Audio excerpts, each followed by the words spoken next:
जो भी अगला हमारा टाइप है उस टाइप को हम पढ़ेंगे आज, और उसमें आज हम पढ़ेंगे सिद्ध करने वाला जो भी सवाल होगा हमारा 1.3 में, उसको आज हम सिद्ध करना यहाँ पर सीखेंगे।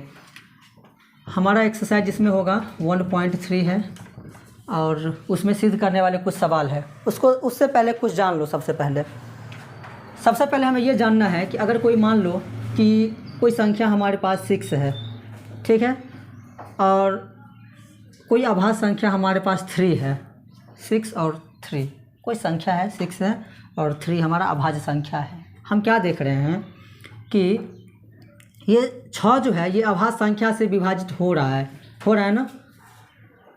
ना, ये अभाज्य संख्या से विभाजित हो रहा है। ये मान लेते ये a है और ये p है, तो ये a जो है 3 से विभाजित है। a क्या है? 3 से विभाजित है। किसी भी अभाज्य संख्या से कोई संख्या विभाजित हो रहा है, तो क्या अगर मैं इसका वर्ग करूं, 6 का स्क्वायर कर दूं उसको, तो क्या 6 का स्क्वायर जो है इस 3 से विभाजित होगा? 36/3 होगा ना। कितने बार में? 12 बार में। तो हम क्या देख रहे हैं कि मान लेते ये a है और ये p है, a स्क्वायर जो है वो p से विभाजित हो रहा है, मतलब a स्क्वायर a का वर्ग जो है वो भी 3 से विभाजित होगा। कहने का मतलब ये है, बात समझ रहे हो? कोई संख्या है वो 3 से विभाजित हो रहा है अभाज्य संख्या से, तो उस संख्या का वर्ग जो है वो भी 3 से विभाजित होगा। बस इतना समझना है, वो हमें काम आएगा जब हम सॉल्व करेंगे तब। ठीक, चलो समझते हैं। सबसे पहले जो भी है, पहला क्वेश्चन है कि √5 एक अपरिमेय संख्या है। क्या है? √5 एक हमारा क्या है? पहला क्वेश्चन है √5 एक अपरिमेय संख्या है, वो हमें सिद्ध करके दिखाना है। ठीक, कैसे सिद्ध करेंगे? √5 एक अपरिमेय संख्या है, हमें सिद्ध करना है। तो जब भी इस तरह से क्वेश्चन आए तो एक चीज़ कर लेना है हमेशा, सबसे पहले कि उसको अपोजिट मान लेना है। क्या मान लेना है? अपोजिट। कि √5 जो है ये अपरिमेय संख्या तो है ही, यहाँ पे उल्टा मान लेना है कि ये परिमेय संख्या है। क्या? परिमेय संख्या है। जैसे देखो यहाँ पे कैसे सॉल्व करेंगे हम, शुरू यहाँ से कर रहे हैं, ध्यान से समझना। जब भी इस तरह से सॉल्व आए करने के लिए कि कोई संख्या अपरिमेय संख्या है, √5 आए, √7 आए, √3 आए, इस तरह से आए, तो बस वही लॉजिक लगाना है। जिस तरह से हम बना रहे हैं उसके जगह पर कुछ भी आए, 7, हाँ 3 आ जाए, 5 आ जाए, सब में वही काम होगा। बस एक टाइप बता रहे हैं, उस टाइप से आगे का सब टाइप बन जाएगा। इस तरह से देखो कैसे, यहाँ पे मानेंगे कि माना √5 एक परिमेय संख्या है। कौन सी संख्या है? परिमेय संख्या है। ये गलत है, हम समझ रहे हैं, लेकिन लास्ट में सिद्ध करते करते लास्ट में जाकर के माफ़ी मांग लेंगे कि हमारा ये मानना गलत था। ठीक, √5 एक परिमेय संख्या है, ऐसा हम मान लेंगे। ठीक, अब जब ये परिमेय संख्या है, अब √5 को जब हम परिमेय संख्या माने हैं तो परिमेय संख्या कैसा होता है? p/q के रूप में होता है। तो क्या इसको हम नहीं कह सकते कि माना √5 = p/q लिख देंगे तो कोई दिक्कत होगा? नहीं दिक्कत होगा। और यहाँ पे क्या लिखेंगे कि जहाँ p व q क्या है? पूर्णांक है। क्या है? पूर्णांक है। या यहाँ पे बहुत सारे टीचर ऐसे भी होते हैं वो जो लिखता है कि सह अभाज्य है। दोनों सही है, दोनों सही है, कोई गलत नहीं कर सकता है। p व q जहाँ पे क्या है? पूर्णांक संख्या है। या फिर हम ऐसे भी लिख सकते हैं कि हम पूर्णांक संख्या ऐसे ढूंढे हैं जिसका मौसा क्या होगा? 1 होगा। सहअभाज्य संख्या किसको कहते हैं? जिसका मौसा 1 होता है। तो यहाँ पर अगर हम सहअभाज्य भी लिखते हैं तो कोई दिक्कत नहीं होगा। ऐसे हम सोचे हैं, √5 को p/q के रूप में ऐसे माने हैं कि इन दोनों का मौसा 1 आएगा। तो यहाँ पर अगर कोई टीचर लिखता है कि पूर्णांक है या सहअभाज्य है, दोनों सही है, गलत कुछ भी नहीं है। ठीक, p व q क्या है? हमारा पूर्णांक है। जहाँ q ≠ 0, ऐसा नहीं होना चाहिए। ठीक, इतना लिखना है। अब यहाँ से हमें क्या करना है कि यहाँ से क्रॉस गुना करेंगे। अगर यहाँ पर √5 के नीचे में कुछ नहीं है तो क्या 1 लिख सकते हैं? 1 हम लिख सकते हैं। अब क्रॉस गुना करते हैं, p को 1 से गुना करेंगे तो क्या होगा? p ये होगा ना। √5 को q से गुना करेंगे तो क्या होगा? √5q होगा। अब हम क्या करते हैं? दोनों तरफ वर्ग करते हैं। दोनों तरफ वर्ग करने पर p का वर्ग करेंगे तो क्या होगा? p² होगा। √5q का वर्ग करेंगे तो √5 का जो वर्ग करेंगे तो क्या होगा? 5 होगा ना। और q का जब वर्ग करेंगे, स्क्वायर करेंगे तो क्या होगा? q² होगा। ध्यान से समझो इस बात को। ये गुना में है 5 ना, तो इधर लेकर आएंगे तो नीचे में आएगा ना, बट्टा में आएगा ना। तो हम क्या लिख सकते हैं यहाँ पर, अभी हम थोड़ा सा एक कंसेप्ट समझे थे, तो यहाँ पर हम लिख सकते हैं कि पी स्क्वायर जो है वो 5 से क्या है, विभाजित है। क्या है? विभाजित है। 5 से क्या है, विभाजित है। तो ऐसा भी हम कह सकते हैं।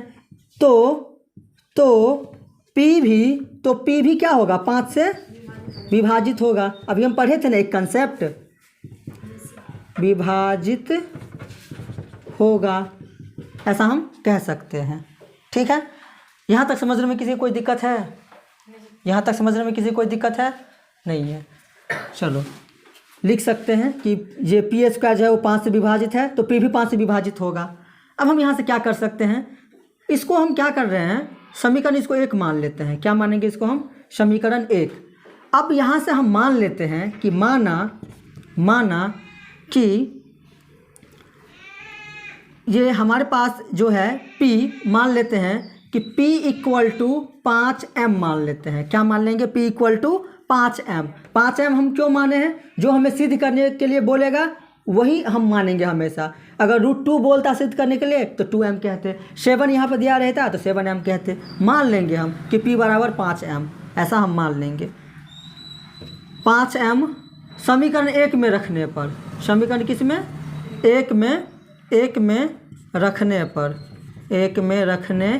पर रख दो समीकरण 1 में। फिर क्या है हमारे पास, पी स्क्वायर है ना, तो यहाँ पर क्या हो जाएगा, 5m का होल स्क्वायर हो जाएगा, क्योंकि p के जगह पर क्या रखेंगे, 5m रखेंगे, बराबर में 5q का स्क्वायर होगा ना। 5m का स्क्वायर करेंगे तो 5 का स्क्वायर कितना, 25, m का स्क्वायर m स्क्वायर, बराबर में 5q का स्क्वायर ऐसे ही रहेगा। अब यहाँ से हम काट सकते हैं, 5 एकान 5 और 5 25, तो क्या निकला हमारे पास, 5m स्क्वायर बराबर में q स्क्वायर बचा। 5m स्क्वायर बराबर में q स्क्वायर। तो यहाँ पर देखो कि ये जो 5 है वो जब साइड चेंज करेगा तो नीचे जाएगा, बट्टा में जाएगा ना। तो फिर हम ऐसा कह सकते हैं, जैसा यहाँ पर सोचे थे ठीक उसी तरह यहाँ पर सोचेंगे। फिर ऐसा कह सकते हैं हम क्या, कि q स्क्वायर जो है वो क्या है, 5 से विभाजित है, 5 से विभाजित है, ऐसा कह सकते हैं। तो ये भी कह सकते हैं कि q जो है वो भी 5 से विभाजित होगा। जैसे यहाँ पर माने थे ना, हम बोले थे ना, सेम वही चीज़ कर रहा है यहाँ पर भी, विभाजित है, ऐसा कह सकते हैं हम क्या देख रहे हैं, चूँकि हम देख क्या रहे हैं, यहाँ पर देखो, चूँकि P व Q हमारा क्या है, पूर्णांक है, ऐसा कहे थे ना, P व Q हमारा क्या है, पूर्णांक है। अब जब पूर्णांक है तो 5 से दोनों विभाजित है, 5 से P और Q दोनों विभाजित है। इसका मतलब ये है कि इस दोनों का HCF जो है, HCF वो क्या आएगा, 5 आएगा, न कि 1 के बराबर आएगा। ध्यान से समझो यहाँ पर लॉजिक क्या है, कि P व Q जब पूर्णांक है और P जो है वो 5 से विभाजित हो रहा है, Q भी 5 से विभाजित हो रहा है। इसका मतलब ये है कि P अगर 5 से विभाजित हो रहा है, Q भी 5 से विभाजित हो रहा है, इसका मतलब ये है कि दोनों का जब हम 5 का HCF निकालेंगे तो क्या आएगा, 5 आएगा। 5 का मौसा क्या आएगा, 5 और 5 को तुम 2, मौसा 2, 5 का 5 और 5 का, तो क्या आएगा, 5 एकान 5, मौसा क्या निकला, 1 नहीं निकलेगा, 1 के बराबर तो नहीं आएगा। इसीलिए हम क्या कहेंगे यहाँ से, इसीलिए कह सकते हैं कि पूर्व कथन का विरोधाभास है। अतः √5 एक अपरिमेय संख्या है। बस ये एक हमारा ये एक टाइप था, और इस टाइप से जो भी सवाल आएगा, चाहे √7 आए, √3 आए, कोई भी आए, आराम से इसी तरह से बनेगा। इसी तरह से बनाना है।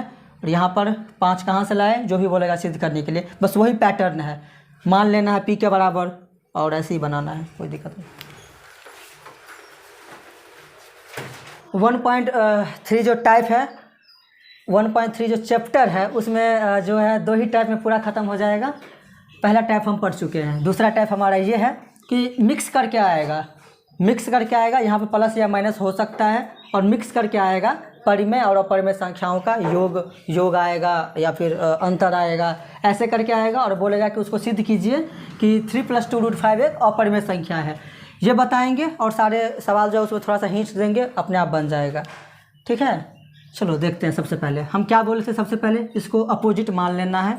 क्या मान लेना है कि ये क्या है, एक परिमेय संख्या है। कैसी संख्या है ये, एक परिमेय संख्या है। तो ठीक है, यहाँ से मान लेंगे हम कि माना, यहाँ से हम हल शुरू कर रहे हैं। माना कि 3 + 2√5 एक कैसी संख्या है, एक परिमेय संख्या है। ठीक है, एक परिमेय संख्या है, ऐसा हम मान लेंगे। थोड़ी देर के लिए मान लेंगे हम, वैसे है नहीं लेकिन मान लेंगे ऐसा। ठीक, अब जब ये परिमेय संख्या है तो ऐसा कहना तो गलत नहीं होगा हमारे लिए कि 3 + 2√5 बराबर में p/q, क्योंकि ये परिमेय संख्या है तो इस परिमेय संख्या को हम p/q के रूप में लिख सकते हैं। मान लीजिए उसके बराबर है ये, जहाँ पर वही लाइन जो हम लिखे थे, जहाँ पर p व q क्या होना चाहिए, पूर्णांक होना चाहिए, पूर्णांक हो। ठीक, और q is not equal to क्या होना चाहिए, 0। ठीक, इतना हम मान लेंगे।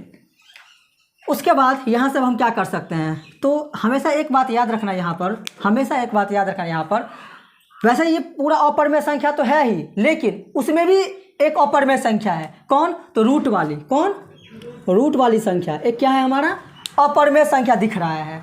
तो हमेशा कोशिश ये करना है, हमेशा कोशिश ये करना है कि रूट वाला जो संख्या है ना उसको अकेले रखे। हमेशा एक बात को याद रखना है कि इस तरह से जब मिक्सअप आ जाए क्वेश्चन, तो रूट वाला जो अपरिमेय संख्या है उसको एक तरफ रखने की हमेशा कोशिश करना, बाकी सबको एक तरफ ले जाना। जैसे देखो कैसे हम करेंगे, एक तरफ यहाँ पे क्रॉस गुना नहीं करने वाली अभी बातें हैं। क्रॉस गुना कब करेंगे, पहले वाले टाइप में। यहाँ पर क्या करेंगे, देखो जैसे 2√5 बराबर p/q तो ऐसे ही रहेगा। ये जो प्लस का है 3, उसको इधर लेकर जाएंगे तो किस में कन्वर्ट हो जाएगा, माइनस में कन्वर्ट हो जाएगा। धीरे धीरे करके हटाएंगे सबको। तो 2√5 बराबर, यहाँ पर एलसीएम करेंगे तो q होगा, यहाँ पर p - 3q हो जाएगा ना, बटा पर का घटाव बनाएंगे तो। अब देखो यहाँ पे √5 बराबर में p - 3q बाय, ये गुना में है, गुना जब साइड चेंज करेगा तो क्या बनेगा, भाग बनेगा। और इसको हम क्या मान लेंगे, समीकरण नंबर 1 मान लेंगे। क्या मान लेंगे, समीकरण नंबर 1। यहाँ तक समझने में दिक्कत है किसी को, नहीं दिक्कत है, चलो कर दिए ना, रूट अपरिमेय संख्या को एक तरफ कर दिए ना। ये हम अब यहाँ से लिखेंगे, चूँकि p व q हमारा क्या था, एक पूर्णांक था। p व q क्या माने थे हम, पूर्णांक है। एक छोटा सा कंसेप्ट याद रखो कि दो पूर्णांक मान लो कि 2 + 3 है, ये 2 पूर्णांक है ना, उसका योग जो आएगा हमेशा एक पूर्णांक आएगा। क्या 5 पूर्णांक नहीं है, 4 - 3 है। ठीक, या -3 और प्लस का -4 + 3 कर दो, इसका घटाव मतलब अंतर, वो हमेशा क्या आएगा, एक पूर्णांक आएगा। कहने का मतलब ये है 4 × 5 कर दो 20 आएगा, ये भी क्या है, एक पूर्णांक है। लेकिन 2 पूर्णांक का योग हमेशा पूर्णांक, 2 पूर्णांक का अंतर हमेशा क्या आएगा, एक पूर्णांक आएगा। 2 पूर्णांक का गुणनफल हमेशा क्या आएगा, एक पूर्णांक आएगा। लेकिन 2 पूर्णांक का जो डिवाइड आएगा, वो हमेशा क्या आएगा, एक परिमेय संख्या आएगा। क्या आएगा, परिमेय संख्या आएगा। याद रखना, क्या आएगा, परिमेय संख्या आएगा। इस कंसेप्ट को हमेशा याद रखना है कि 2 पूर्णांकों का डिवाइड हमेशा क्या आएगा, परिमेय संख्या। सिंपल सी बात है कि जब कोई संख्या p/q के रूप में है और p भी पूर्णांक है, q भी पूर्णांक है, तो उसको परिमेय संख्या कह सकते हैं ना, क्योंकि परिमेय संख्या का डिफिनीशन ही होता है कि जो p/q के रूप में हो। तो अगर हम कह दिए कि p और q पूर्णांक है हमारा, तो ये p ये तो खुद पूर्णांक है और ये भी पूर्णांक है। तो पूर्णांक में पूर्णांक को जब गुना करेंगे तो एक वैल्यू आएगा, वो क्या आएगा, एक पूर्णांक आएगा। फिर घटाएंगे तो भी पूर्णांक आएगा। नीचे में 2 तो पूर्णांक है ही, q को भी हम पूर्णांक कह दिए, तो एक पूर्णांक दोनों को गुना करेंगे तो भी एक पूर्णांक आएगा। ऊपर भी पूर्णांक, नीचे भी पूर्णांक, तो हम क्या कह नहीं सकते, परिमेय संख्या है। इस पूरे को परिमेय संख्या कह देंगे तो कोई दिक्कत होगा, कोई दिक्कत नहीं होगा। तो यहाँ पे क्या लिखेंगे हम, यहाँ पे क्या लिखेंगे, पहले इसको लिखो। अगर ये दोनों पूर्णांक है, इसीलिए p - 3q भी पूर्णांक होगा, भी क्या होगा, पूर्णांक होगा। अब जब पूर्णांक होगा तो इस पूरे को हम कह देंगे परिमेय संख्या, इसीलिए p minus 3q bye 2q क्या होगा, परिमेय संख्या होगा या है, ठीक। लेकिन यहाँ पर समझो, लेकिन समीकरण किससे, समीकरण 1 से हम क्या देख रहे हैं, यहाँ पर तो हम कह दिए, सिद्ध करके दिखा दिए ये एक परिमेय संख्या है। कैसी संख्या है, परिमेय संख्या है। लेकिन हम यहाँ पर जिसको परिमेय संख्या कह रहे हैं वो समीकरण 1 में जाकर के किसके बराबर है, √5 के, जो कि है क्या वो अपने, तो गड़बड़ हो गया ना। एक ही चीज़ दो चीज़ कैसे हो सकता है। यहाँ पर हम परिमेय संख्या सिद्ध करके दिखा दिए, यहाँ पर जिसको हम परिमेय कर रहे हैं वो खुद अपरिमेय संख्या के बराबर है, मतलब ये भी अपरिमेय संख्या है। तो ऐसे कैसे हो सकता है कि यहाँ पर अपरिमेय यहाँ पर परिमेय, मतलब गड़बड़ है, कोई एक चीज़ होगा, वो होगा वही। लेकिन समीकरण 1 से क्या देख रहे हैं कि p माइनस 3q बाई जो 2q है वो बराबर है किसके, √5 के, जो कि क्या है, जो कि अपरिमेय संख्या है, जो कि अपरिमेय संख्या है।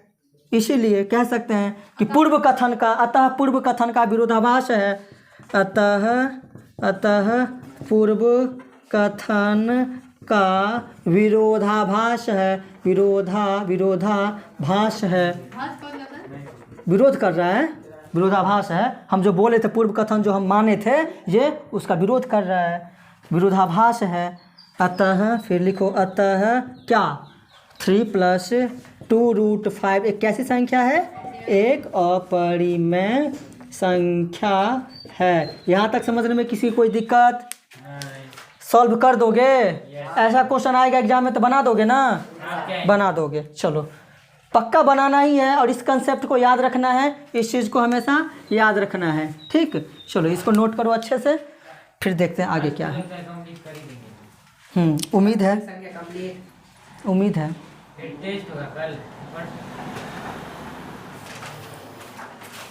जैसे ही ख़त्म हो। चलो और जो टाइप है हमारे पास उसमें देखते हैं, जैसे थोड़ा सा हिंट ले लेते हैं हम। जैसे हमारे पास एक टाइप है क्या कि 1/√2 है, 1 क्या है, √2 है। उसको भी वही करना है, सबसे पहले अपरिमेय संख्या मान लेना है, उसको किसके बराबर कर देना है, p/q के बराबर कर देना है। उसको कैसे हम गुना करेंगे, हम क्या बोले थे कि रूट वाली संख्या को एक तरफ करना है। क्या करना है, रूट वाली संख्या को एक तरफ करना है। तो अगर मैं ऐसा करूँ, अगर एक चीज़ ऐसा कर सकते हैं हम, जैसे कि √2 को p से गुना करेंगे तो क्या होगा, √2 ही होगा, √2p होगा, बराबर में q हो जाएगा। तो फिर ऐसा हो सकता है कि √2 बराबर में p/q/p हो सकता है ऐसे। अब वही चीज़ जो सब इधर देखो, जो सारी चीज़ें अब लिखने वाली होगी जो बताए थे उस तरह से लिख देना है, बस हो गया।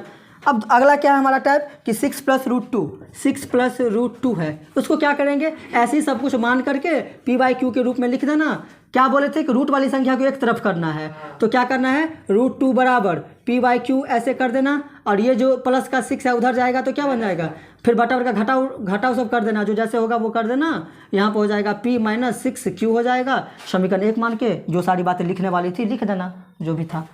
और क्या आ सकता है, कुछ ऐसे भी हो सकता है। और एक चीज़ और है, एक और टाइप है हमारा, क्या है, देखो यहाँ पर 7√5 है। इसको कैसे करेंगे, अगर ये दे दे कि 7√5 एक अपरिमेय संख्या है, इसको सिद्ध कीजिए, तो उसमें भी वही करेंगे जो हम बातें बोले थे कि रूट वाली संख्या को एक तरफ करना है। तो वही करना, p/q के रूप में मान लेना और √5 को एक तरफ कर देना, और p/q, और ये क्या है, गुना में है ना, उधर भेज दो तो किस में आ जाएगा, भाग में। फिर से वही बातें लिख देना है, p/q पूर्णांक है, ऐसा है वैसा है, जो सब हम बोले थे वही चीज़ें। और क्या हो सकता है, यहाँ पे प्लस के जगह पर माइनस हो सकता है, ये भी हो सकता है ना, क्या 6 - √2 रख देते हैं, फिर भी घबराना नहीं है, बराबर p/q है। इस बार हमें क्या करना है, ध्यान से समझो, इस बार हमें क्या करना है, इस -√2 है ना, उसी को उधर भेज दो ताकि ये प्लस बन जाए, ज़्यादा प्रॉब्लम क्रिएट ना हो। तो क्या करेंगे, 6 को ऐसे ही छोड़ देंगे, ये p/q प्लस में है ना, इधर लेकर आ जाओ तो क्या हो जाएगा, माइनस में हो जाएगा p/q, अब बराबर में ये माइनस का 6 उधर जाएगा तो, सॉरी माइनस का √2 उधर जाएगा तो प्लस का √2, फिर से वहाँ से जो प्रक्रिया है बराबर का घटाव करके जो है वो बना दे, हो जाएगा ना, कर सकते हो ना। चलो ठीक है, चलो अब जो है वो हमारा 1.4 में आते हैं। अब किस में आएंगे, 1.4 में आएंगे। उसमें 1.4 के जो कुछ टाइप के क्वेश्चन है उसको समझने से पहले कुछ लॉजिकल चीज़ है, कुछ कंसेप्ट को जान लेना ज़रूरी है। जैसे हम उसमें पढ़ेंगे कि परमेय संख्याओं का जो होता है दशमलव प्रसार कैसा होगा, शांत होगा या अशांत होगा या अशांत आवृत्ति होगा। 3 तरह से होता है। जैसे देखो, अगर हम बात करें, कभी कभी ऐसा भाग तुम किए होगे अपने लाइफ में कि आराम से पूरी तरह से कट जाता है। मान लो कोई पी वाई क्यू के रूप में कोई हमारे पास पूर्णांक है, कोई परमेय संख्या है जिसको हम भाग दिए ना, तो भाग देने के बाद क्या होता है, एक टाइम के बाद वो रुक जाता है। ऐसा भाग दिया हो ना कि पूरी तरह से विभाजित हो गया, तो इस टाइप को हम क्या कहते हैं, इस चीज़ को क्या कहते हैं हम, इसको हम कहते हैं शांत दशमलव प्रसार। क्या कहते हैं? शांत दशमलव प्रसार कहते हैं। क्या कहते हैं? शांत दशमलव प्रसार कहते हैं। जो दशमलव के बाद रुक जाए, भाग न लगे, पूरी तरह से विभाजित हो जाए, उसको शांत दशमलव प्रसार कहते हैं। फिर कभी कभी ऐसा हम पढ़े हैं, कभी कभी ऐसे भी हम पढ़े हैं कि भाग देने के बाद क्या होता है कि वो रुकता ही नहीं रहता है, भाग जाते जाता है। होता है ना, कभी कभी हम किए हैं ऐसा कि जब भाग लगा रहे हैं तो बार बार उसका भागफल 2 ही आ रहा है, रुक ही नहीं रहा है। तो इस टाइप को क्या कहते हैं? इस टाइप को हम कहते हैं अशांत दशमलव प्रसार कहते हैं। क्या कहते हैं? अशांत दशमलव प्रसार कहते हैं। ठीक। एक और टाइप आता है हमारे पास कि कभी कभी ऐसे भी तुम देखो होगे कि भाग देते जा रहे हैं, उल्टा पुल्टा जो मन वो आते जा रहा है, रुक ही नहीं रहा है, रिपीट नहीं हो रहा है, जो मन तो आते जा रहा है। उसको क्या कहेंगे हम? इसमें क्या था, इसमें रुक गया मतलब शांत है, इसमें नहीं रुक रहा है, आते जा रहा है, भाग लगते जा रहा है, ये अशांत है। इसमें क्या रहा है कि ये क्या है, एक तो अशांत है, रुक नहीं रहा है, दूसरी बात है कि उल्टा पुल्टा संख्या भी आते जा रहा है। उसको हम क्या बोलते हैं? अशांत आवृत्ति दशमलव प्रसार उसको बोलते हैं। ठीक। यहाँ तक समझने में दिक्कत है किसी को? ऑब्जेक्टिव में आएगा तो समझ जाओगे ना, कर दोगे ना, ऑब्जेक्टिव में आएगा तो। चलो समझते हैं इस चीज़ को। हम कैसे समझेंगे कि कोई P/Q के रूप में कोई संख्या है वो शांत है कि अशांत है, कैसे समझेंगे? तो इस चीज़ से तो समझ जाएंगे, लेकिन हमें दिखाना होगा एक अलग तरीक़ा से। वो कैसे दिखा सकते हैं? मान लो कि तुम्हारे पास P/Q के रूप में कोई संख्या है, तो बिना लंबे विभाजन किए हुए, बिना भाग किए हुए हमें बताना होगा। ये इस सब के चक्कर में नहीं जाना है, तब बताना होगा। तो क्या करेंगे हम? तो ये देखना है कि P/Q के रूप में कोई संख्या है, तो ये Q, ये जो हर है ना, हर Q के अभाज्य गुणनखंड में, Q के अभाज्य गुणनखंड में 2 या 5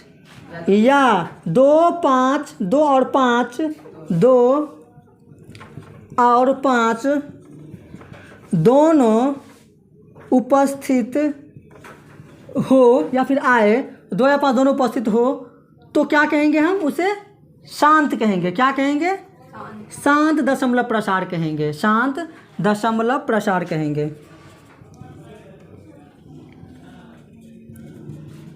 वो हमारा होगा क्या? शांत दशमलव प्रसार हो जाएगा। कहने का अर्थ ये है कि Q इज इक्वल टू 2 का पावर कुछ आ जाए, 5 का पावर कुछ आ जाए, ये कुछ क्या है? ये mn क्या है?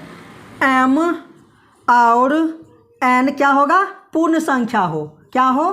पूर्ण संख्या हो। मतलब चाहे 1 बार ना आए, हाँ, चाहे 5 बार आ जाए, 10 बार आ जाए। पूर्ण संख्या मतलब क्या? 0 1 2 3 आ जाए, कितना बार भी आ जाए, तो उस कंडीशन में हम क्या कहेंगे कि ये भाई हमारा क्या होगा? शांत होगा। ये दशमलव प्रसार क्या होगा? शांत होगा।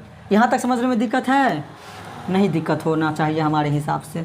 अब इधर देखो, अगर मान लो कि कोई संख्या P/Q के रूप में है, तो Q के अभाज्य गुणनखंड में 2 और 5 के अलावे कोई और संख्या आए तो वह अशांत दशमलव प्रसार होगा। 2 और 5 के अलावा कुछ आ जाए। कहने का अर्थ ये है कि q is not equal to 2 का पावर m गुने 5 का पावर n। यहाँ भी m और n क्या होना चाहिए? पूर्ण संख्या हो। लेकिन उस दोनों, ये पूर्ण संख्या तो होना चाहिए, लेकिन इसके अलावा और कोई संख्या आ रहा है, सीधे वो अशांत। और जैसे ही ये अगर आ जाएगा, यही दोनों रहेगा, तो हम कह देंगे शांत है। बात समझ रही है ना? इतना ही लॉजिक है, इतना ही समझना है कि क्यू को हम केवल अभाज्य गुणनखंड करेंगे, उसमें देखेंगे क्यू के अभाज्य गुणनखंड में हम देखेंगे क्यू के अभाज्य गुणनखंड में केवल 2 2 2 2 आ रहा है तो कह दो शांत है। केवल 5 5 आ गया फिर भी कहो शांत है। और केवल 2 और 5 वही दोनों का मिक्सअप है, दूसरा कोई और संख्या नहीं है, तो भी कह दो शांत है। लेकिन अगर 2 5 भी है और कोई और भी है तो अशांत हो जाएगा। फिर बात समझ रही है ना? इस तरह से बनेगा। चलो इसको नोट करो, फिर समझते हैं, क्वेश्चन को सॉल्व करते हैं। देखो 1.4 का जो है वो हमारा पहला क्वेश्चन है। और पहला क्वेश्चन क्या कह रहा है? 1.4 का कह रहा है बिना लंबे विभाजन प्रक्रिया किए बताइए कि निम्नलिखित परिमेय संख्याओं के दशमलव प्रसार शांत है या फिर अशांत आवृत्ति है। क्या हमें दिखाना है? लंबी प्रक्रिया की, जैसे ऐसे भाग बनाते थे ना, ऐसे, ये लंबा चौड़ा नहीं बनाना है, ऐसे नहीं बनाना है हमको। ऐसे किए बिना आप हमें बताइए कि उसका दशमलव प्रसार जो हमें परिमेय संख्या जो नीचे में दिया गया है, अभी हमारे बुक में देखेंगे हम, परिमेय संख्या जो दिया गया उसका दशमलव प्रसार क्या है? शांत है या फिर अशांत आवृत्ति है। जैसे पहला सवाल क्या है, बोलो। हो जाता है। पहला सवाल क्या है? 13/31/25। 13/31/25 3125। अब इसका कह रहा है कि बिना लंबी आप विभाजन कीजिए, भाग उग नहीं दीजिए आप लंबा वाला, और तब बताइए आप क्या इसका दशमलव प्रसार शांत है या अशांत दशमलव प्रसार है। कैसे बताएंगे? तो हम क्या बोले थे कि ये जो Q है ना, ये PYQ के रूप में है ना, बटा के रूप में, तो Q का अभाज्य गुणनखंड करेंगे। किसका? Q का, नीचे वाले का, हर का। तो क्या है नीचे में 3125 है, उसका अभाज्य गुणनखंड करेंगे हम। किससे लेगा? 2 से नहीं लेगा, 3 से नहीं लेगा, 4 से नहीं लेगा, डायरेक्ट 5 से लेगा। क्यों 5 से लेगा? क्योंकि अंतिम अंक 5 है या फिर 0 रहे तो वो किससे लगता है? 5 से लगता है। अंतिम अंक 0 रहेगा तो 2 से भी लगेगा। हाँ, तो 5 से लगा दो, 5 6 30, शेष कितना बचा? 1, इस 2 में लगा दो तो 12 12 12, 5 दूना 10, 2 बचा, अगले में लगा दो 25 25 25, फिर लगा दो, 5 से लगेगा, अंतिम अंक 5 है, 5 1 5, शेष 1, 5 दूना 10, शेष 2, 25 25, फिर 5 से लगेगा, 5 दूना 10, शेष 2, 25 25, फिर 25 25, फिर 5 से 5। क्या देख रहे हैं हम?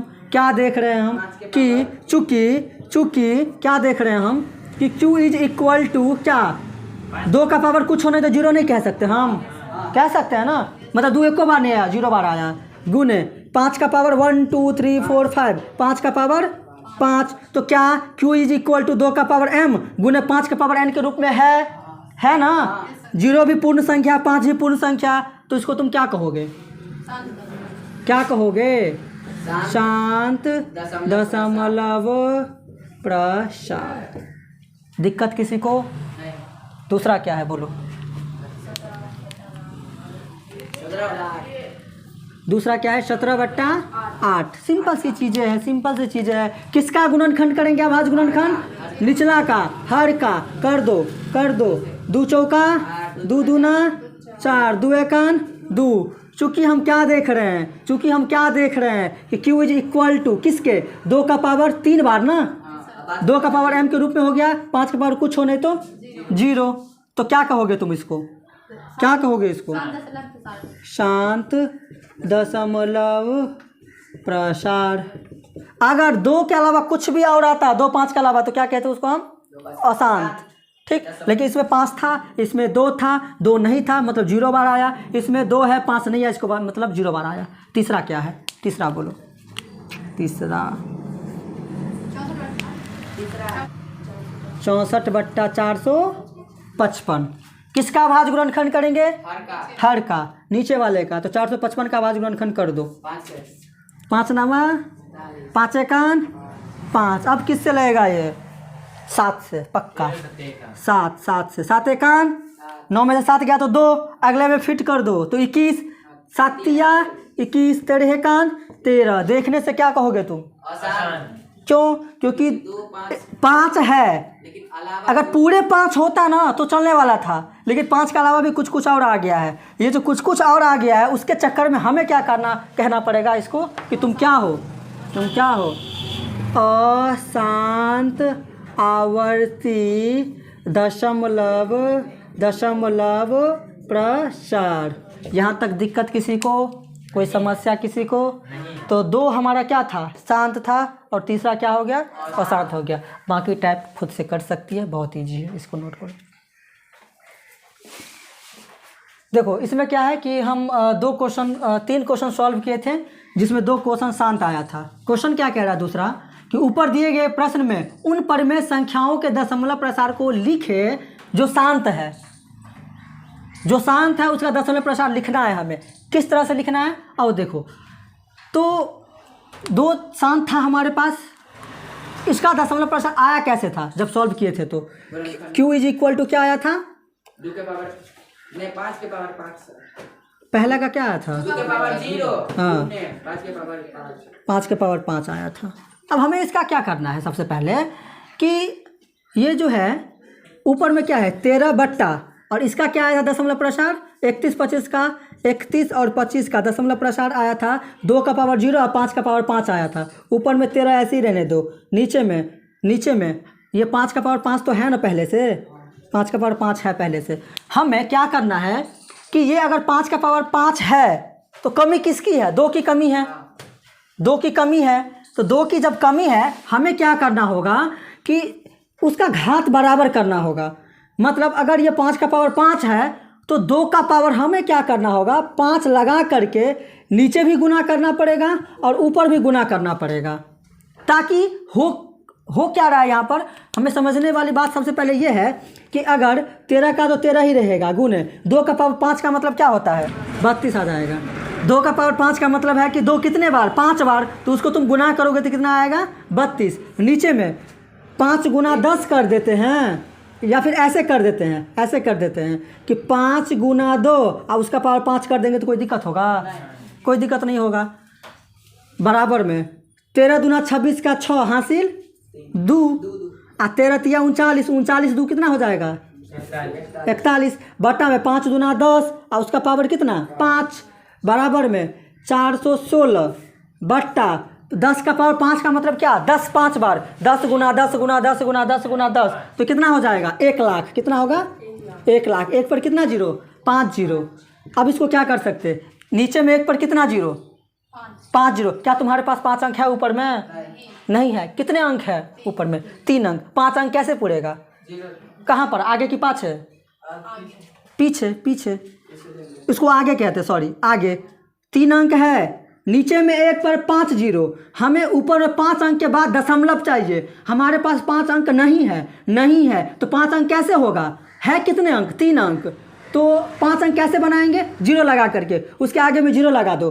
तो 416 ये तो था ही 3 अंक, 5 अंक हमें पुराना है, तो ऐसे लगाओ जीरो कि इस पर कोई इफेक्ट ना पड़े। 416 का 416 ही हो, इसका वैल्यू ना चेंज हो। तो डबल जीरो लगा दिए। अब 5 अंक हो गया ना, उसके बाद दशमलव दे दो, अच्छा लगने के लिए जीरो लगा दो अपने से, हो गया।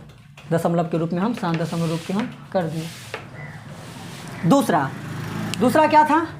दूसरा हमारे पास क्या है? 17/8 है ना, इसको यहाँ पे लिखते हैं सबसे पहले। दूसरा था हमारा 17/8 था, तो 17 तो ऐसे ही रहेगा, बट्टा 8 का क्या आया था? 2 का पावर 3 और 5 नहीं आया था। 5 नहीं आया था। तो हमें क्या करना होगा? किसकी कमी है? 5 की कमी है। तो हम क्या करेंगे कि 5 का पावर 3 लगा देंगे। जो भी 2 का पावर जो भी होगा वो भी यहाँ पर लगा देंगे। जैसे यहाँ पर लगाए थे ना, 5 का पावर 5 था तो 2 का पावर 5 कर देंगे। 2 का पावर 3 है तो 5 का पावर 3 कर देंगे, और ऊपर भी गुना कर देंगे 5 का पावर 3 से। अब यहाँ से क्या कर सकते हैं हम? 17 गुना 5 का पावर 3 का मतलब क्या? 5 3 बार, 5 गुना 5 5 5 25 25 25 125 बट्टा में ऐसा कर दे 2 गुना 5 और उसका पावर 3 कर दे तो कोई दिक्कत होगा? नहीं होगा। अब 17 को 125 से गुना कर दो तो 17 पचे 85 का 5 हासिल 8, 17 दूना 34, 34 और 8 कितना हो जाएगा? 42 का 2 हासिल 4, 17 1 17, 17 4 21, बटा में 5 दूना 2 पंचे 10 का पावर क्या? 3 बराबर में 21 25 बट्टा में 10 का पावर 3 मतलब क्या? 10 गुना 10 गुना 10, 10 दाई के 100, 100 दाई के 1000। नीचे में 1 पर कितना जीरो? 3 गो जीरो। क्या ऊपर में तुम्हारे पास 3 अंक है ना? तो जीरो नहीं लगाएंगे, नहीं होता, नहीं पुरता। तो जैसे पहले वाले सवाल में बनाए वैसे बना देते उसको। तो 1 पर 3 गो जीरो, तो ऊपर में 3 अंक के बाद दशमलव डाल दो। ऊपर में 3 अंक के बाद क्या करोगे? दशमलव डाल दो दाहिना साइड से 1 2 3। हो गया आंसर। समझने में कहीं किसी को दिक्कत? नहीं। तो आज की वीडियो में इतना ही रहने देते हैं, आज के क्लास में इतना ही रहने देते हैं। मिलते हैं नेक्स्ट क्लास में और नेक्स्ट चैप्टर के साथ, तो जो कि है हमारा बहुपद। चैप्टर नहीं, ऑब्जेक्टिव।